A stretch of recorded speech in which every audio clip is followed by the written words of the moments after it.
रोज़ रोज़ एक जैसी दाल खा करके बोर हो चुके हैं, है ना। इसलिए आज मैं आपके लिए लाई हूँ एक ऐसी दाल जिसे ट्रेडिशनल तरीके से बनाया जाएगा, और स्वाद तो इसका जब आप खुद बनाएंगे तभी जान पाएंगे मैं वीडियो में क्या बताऊँ। इसमें मैंने कुछ टिप्स भी शेयर किए हैं, इसलिए लास्ट तक बने रहिएगा। चलिए फिर साथ में मिलकर बनाते हैं। यहाँ पर मैंने लिया एक मटका। इसे मैंने 24 घंटे, अगर आपके पास इतना टाइम नहीं है तो आप 12 घंटे ही रख लीजिए, पर 12 घंटे तो कम से कम रखना ही पड़ेगा। पानी में डुबा करके रखा और फिर इसे धूप में सुखा लिया। फिर सूख जाने के बाद इसमें सरसों का तेल लगाया है, अंदर से और बाहर से। वापस से फिर इसे धूप में सुखाएंगे।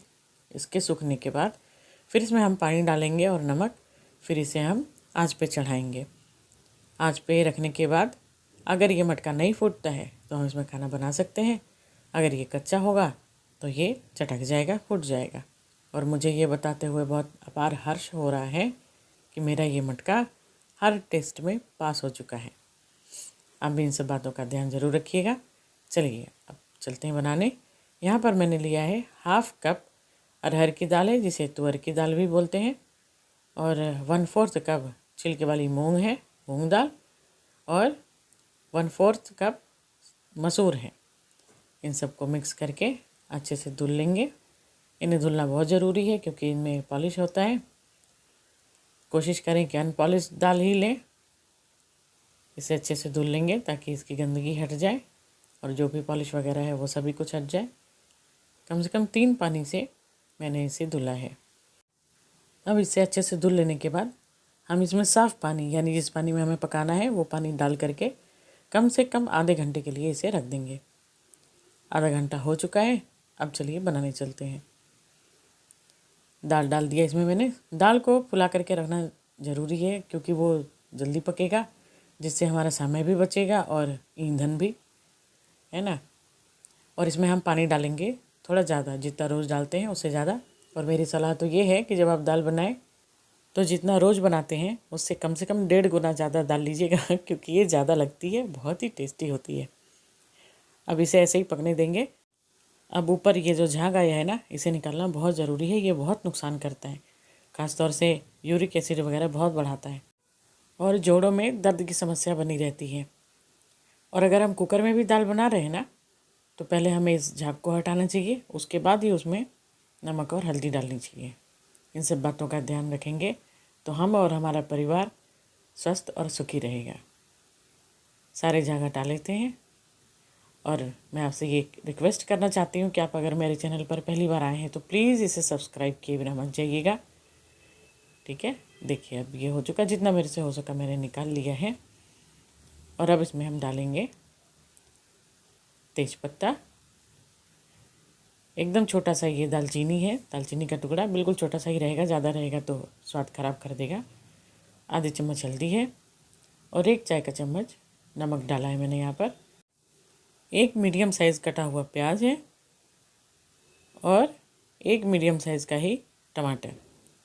अब इन सबको डाल करके ढक करके हम पकने देंगे।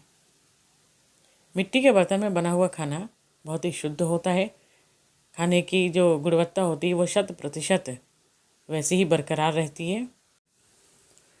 ऐसे पकाने से इसमें टाइम तो ज़रूर लगता है, पर खाना तो ऐसा स्वादिष्ट बन करके तैयार होता है ना कि आप रोज़ बनाएंगे। ये दाल पक चुका है। अब चलिए हम इसके तड़के की तैयारी कर लेते हैं। यहाँ पर पैन में मैंने 2 चम्मच घी लिया है, उसमें डाला आधा चम्मच जीरा, 1/4 TSP हींग। इनके अच्छे से भुन जाने पर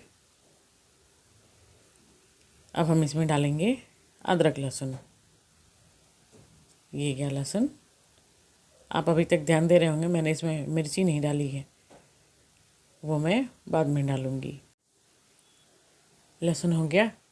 अब हम इसमें अदरक डालेंगे। 1.5 इंच अदरक का टुकड़ा है। आप चाहें तो इसे ग्रेट भी कर लीजिए, उसका भी टेस्ट बहुत अच्छा आता है। 1 मीडियम साइज़ का प्याज है, छोटा छोटा काटा है इसे। इसके ब्राउन हो जाने पर हम इसमें डालेंगे 2 मीडियम साइज़ के कटे हुए टमाटर। प्याज हमेशा टमाटर से कम रहना चाहिए, तभी अच्छी मिठास आती है। टमाटर को अब हमें गला देना है। टमाटर के गलने के बाद हम इसमें डालेंगे 1/4 TSP गरम मसाला। गरम मसाला हमेशा लास्ट में ही डालना चाहिए, जैसा मैं हमेशा बताती हूँ।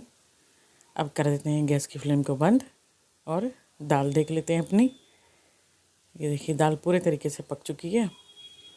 अब हम इसमें अपनी छौंक डाल देंगे और इसे मिला करके 5 मिनट तक पकाएंगे, बस इससे ज़्यादा नहीं पकाना हमें। दाल आपको पहले ही पका लेनी है जितना भी पकाना चाहते हो। अगर गाढ़ी है तो गर्म पानी डाल करके थोड़ा पतला कर लीजिए, क्योंकि छौंक डालने के बाद इसे ज़्यादा नहीं पकाएंगे। और अब डाल देते हैं हरी धनिया और चलिए अब इसे सर्व कर लेते हैं। देखिए लग रहा है ना, देखते ही भूख बढ़ जा रही है, बिल्कुल बहुत टेस्टी।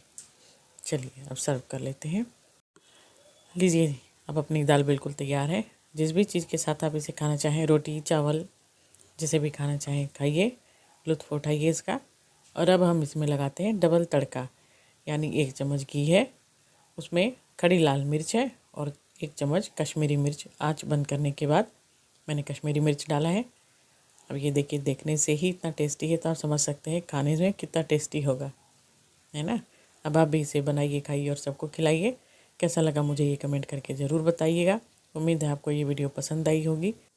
मिलती हूँ आपसे नई वीडियो में नई रेसिपी के साथ। तब तक के लिए बाय, टेक केयर।